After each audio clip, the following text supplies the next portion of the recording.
Dios les bendiga, santos hermanos. Buen día. Bueno, hoy vemos la clase de antropología. Con respecto a esta clase, ya hemos visto varios temas, entre ellos la creación del hombre. Hemos visto la teoría de la creación, la teoría de la evolución. Hemos visto lo que es las teorías de Melder. Y ahora pasamos a lo que es la creación del hombre. ¿Listo? Y vamos a ver en el tema, el hombre fue creado a la imagen de Dios. El tema que vamos a ver hoy es el hombre fue creado a la imagen de Dios. Y vamos a ver una palabra o un conjunto de palabras traducido en 3 lenguajes diferentes. En este caso, el primero es Texelén, que usted ve en la imagen, Elofim, que es en hebreo, en griego, Eikon Tou Theos, y en latín, Imago Dei. ¿Qué significa esta palabra o esta frase? Imagen de Dios. Y vamos rápidamente al libro de Génesis 1:26. Y dice: Entonces dijo Dios, hagamos al hombre a nuestra imagen, conforme a nuestra semejanza, y señoree en los peces del mar, en las aves de los cielos, en las bestias, en toda la tierra y en todo animal que se arrastra sobre la tierra. En el material que estamos viendo, dice aquí el término semejanza es agregado, pero casi todos los comentaristas lo ven como un paralelismo hebreo, introduciendo un sinónimo para enfatizar solamente, no para agregar significado. En ninguna parte de la escritura se nos dice específicamente cuál es el significado de la imagen. Por lo tanto, muchas explicaciones han sido ofrecidas. Lo que está diciendo el creador de este material es que este término no se refiere a que el ser humano en sí se parece físicamente a Dios, sino que se le agregó esto no como significado, sino para que se diera una importancia al texto cuando se lea. Entonces, miren, aquí en la imagen ustedes ven que hay un grupo de frases, y estas son las interpretaciones que han llegado los teólogos a decir de por qué o el significado de imagen de Dios o semejanza. Entonces, miren, la primera es: el hombre fue formado a una forma ideal que Dios posee. No he puesto todo en la imagen porque después no entra. Acá lo que está entonces relatando, y ya después en la siguiente parte vamos a entrar un poquito más profundo, 5 interpretaciones que han llegado a hacer los teólogos. Entonces, el primero: el hombre fue formado a una imagen ideal que Dios posee.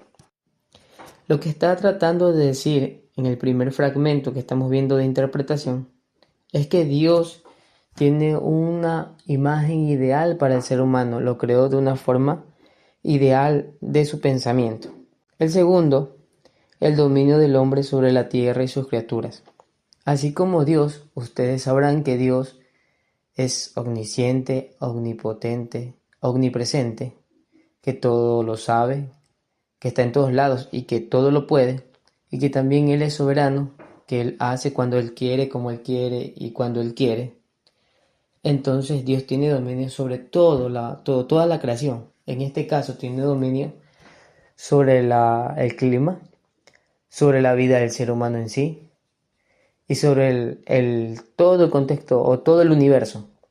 En sí Él tiene el dominio sobre todo, Él domina todo. Entonces, así también como Él domina todo y Él puede hacer que llueva, que no llueva, que alguien sane o no se sane, entonces así también le dio esta característica al hombre, no para dominar el clima, sino que en el mismo libro de Génesis 1:26, si usted le da lectura hasta el 31, ahí dice que el hombre señoree en las aves del cielo, en las bestias del campo, en los peces del mar, y que subyugue la tierra.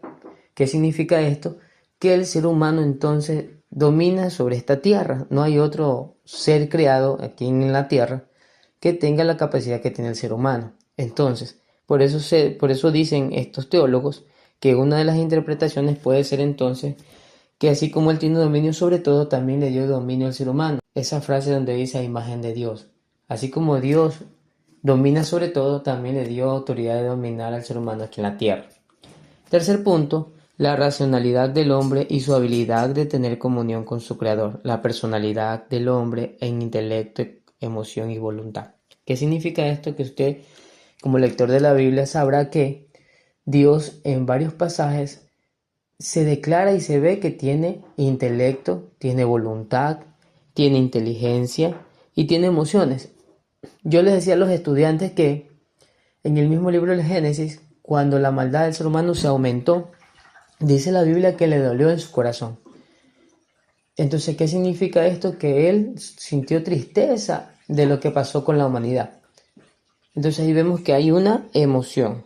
Vemos que él tiene voluntad y así también como él es, también formó al ser humano. El ser humano es inteligente. El ser humano entonces ha llegado con la inteligencia a ver muchas cosas. Ha llegado al espacio.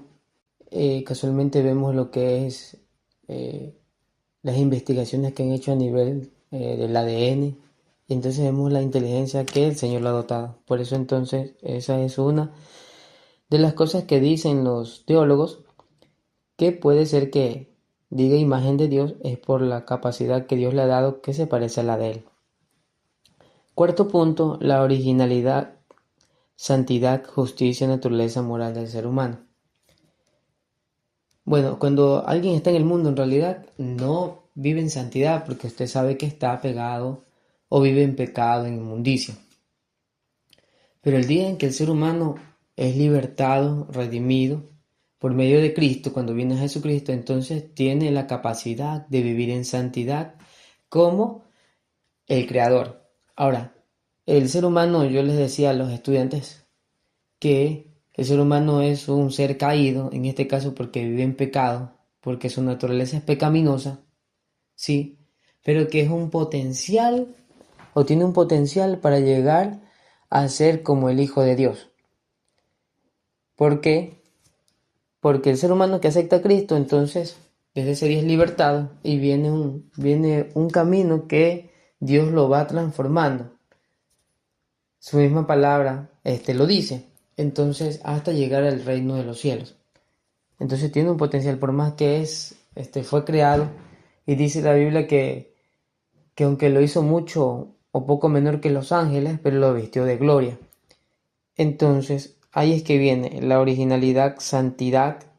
La justicia tiene que ser, aunque es injusto, porque ya cuando viene a Dios, ahí es diferente. Y su naturaleza moral. Y como último punto, dice el trino ser del hombre en cuerpo, alma y espíritu. No sé si ustedes habrán escuchado esto.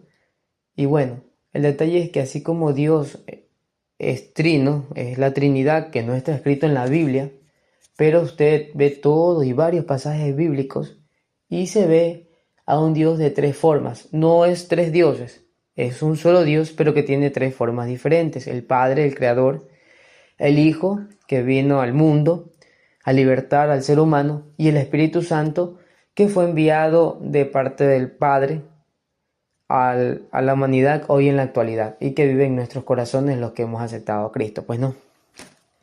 Entonces, así también como Dios es tripartito o es trino, el ser humano también es tripartito, tiene tres partes. En este caso, el ser humano está compuesto de cuerpo. El cuerpo es el material del cual estamos hechos, que el día que morimos, pues pasamos al polvo de la tierra hasta el día que seamos levantados en el día del arrebatamiento de Cristo, donde los cuerpos serán transformados y glorificados. Luego viene el espíritu, que también como los animales, pues los animales tienen cuerpo y espíritu. El espíritu, pues, es el aliento de vida, y ese espíritu, el día que el ser humano muere, pues, regresa al Señor. Y el alma, pues, que es inmortal, en este caso, que permanece para siempre. Y esa alma es el otro yo de nosotros, el espiritual. Y esa alma es eterna. Y el día que partimos de esta tierra, pues va a dos lugares.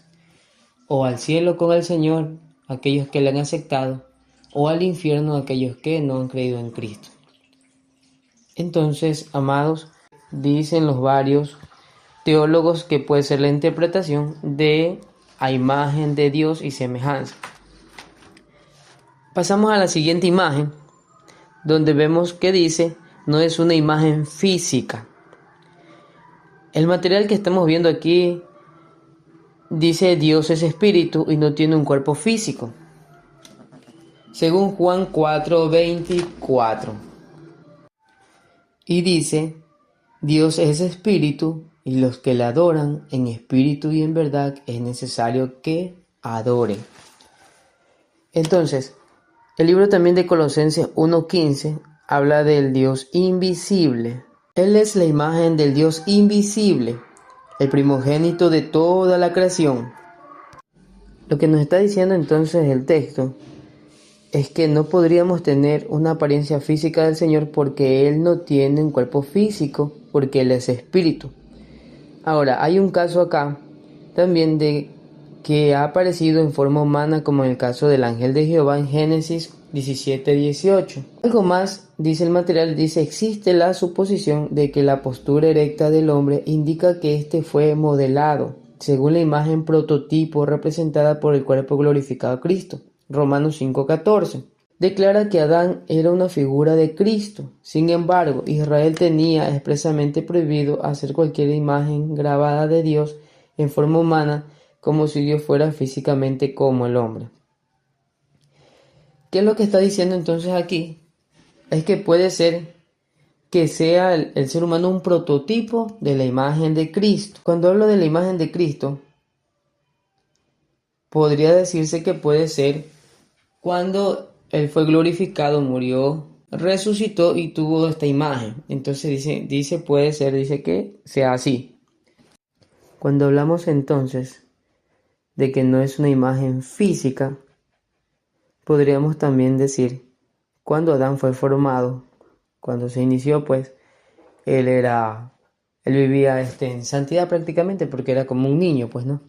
Pero después hubo otra imagen después de su caída. Y ahí fue diferente y se ha ido, se podría decir la humanidad ha ido decayendo porque fue creado, no digo perfectamente, pero sí tuvo que haber sido hermoso y después fue decayendo como que en lo más alto y luego fue cayendo en lo más bajo hasta la actualidad. Ahora miren, yo quiero acotar algo. Estuve conversando con alguien o un teólogo y acá el texto enseña que en realidad el ser humano no es imagen físicamente de Dios, no lo es. Conversé con un teólogo de este tema porque el libro da a entender que el ser humano físicamente no se parece a Dios, no quiere decir eso, pero él tenía y sustentaba otra teología. Entonces, primer punto, ¿por qué Dios se tuvo que manifestar? Pues no. Miren, el libro del Génesis 18, 16 al 33 habla de cuando Dios o los tres ángeles se presentaron en el encinar a Abraham y en medio de ellos estaba el Señor. Luego dice también que Abraham intercedió por Sodoma para pedir misericordia. Si usted va al libro de Josué 5:14, habla del príncipe del ejército de Dios que se le manifestó a Josué. He estado leyendo un poco y a esto se le llama teofanías o cristofanías. ¿Qué es una cristofanía o teofanía? Viene del griego, etimológicamente, teos, que significa Dios, y fosías, que significa manifestación o apariciones. Entonces eso significa, en esta palabra en sí, que son las manifestaciones o las apariciones que Dios ha tenido. Cuando hablamos de cristofanías, son las apariciones que Cristo ha tenido. En este caso, la de Génesis fue una teofanía. Josué también, porque se cree, y ya se dice en materia, en realidad yo lo creo también, que el ángel de Jehová era la representación de Cristo antes de ser encarnado en Cristo en la época de los discípulos. Pero hasta antes del Nuevo Testamento era el ángel de Jehová. Entonces esto es una cristofanía y usted y yo sabemos que Cristo también es el mismo Dios porque es Padre, Hijo y Espíritu Santo, pero en la forma de Jesús. Entonces, conversaba con este teólogo y él me decía que sí, sí teníamos físicamente apariencia del Señor. ¿Por qué? Porque las veces que se manifestó Dios o se le presentó en este caso a Abraham, sí lo hizo en una forma física y él no sabía en sí 100% que era Dios. Lo entendía, pero cuando él vio a seres humanos. Entonces, cuando Dios toma forma o hace esta teofanía, se manifiesta físico o hace una aparición, entonces tiene la característica humana. Vemos también que el mismo libro de Génesis, ahora no lo recuerdo dónde está, pero cuando Moisés conversa con el Señor en el Sinaí, vemos ahí también que dice que él le pidió al Señor poder ver su gloria y dice que el Señor se lo permitió, parafraseando ya ahí, y dice que se pusiera, dice la Biblia, en una roca, en una hendidura, y lo puso el Señor y le dijo: voy a pasar mi gloria sobre ti, o mi bondad, y voy a poner mi mano para cubrirte. Y eso aconteció. Ahora dice que el Señor pasó y él vio su espalda. Según estoy investigando, pues, lo que él vio no fue una imagen completa del Señor, como nunca se ha visto al Señor. Pues no, usted sabe, y ahí el mismo versículo dice que aquel que vea al Señor cara a cara o vea su rostro morirá, no podrá vivir. Él nunca ha permitido verlo directamente. Si ustedes ven, cuando siempre los profetas lo ven, ven un resplandor, ven su silueta. Claro que la ven en forma humana. Ven que tiene pies, que sus pies son como bronce bruñido. Ven también que tiene ojos como de fuego, cabello como blanca nieve, pero nunca se ve la imagen completa, sino su silueta. Ven a Dios centrado en el trono, pero no ven detalles ni nada específicamente, solo ven su silueta. Así también acá lo que vio Moisés fue la silueta, el resplandor cuando él pasó. Entonces, se podría decir que en sí el hombre sí te podría tener o puede tener la imagen física de Dios. Ahí se podría decir, muy aparte de lo que dice el libro, que el ser humano sí tiene la imagen de Dios, porque Dios las veces que se ha manifestado, pues, tiene esta imagen física que se parece al ser humano.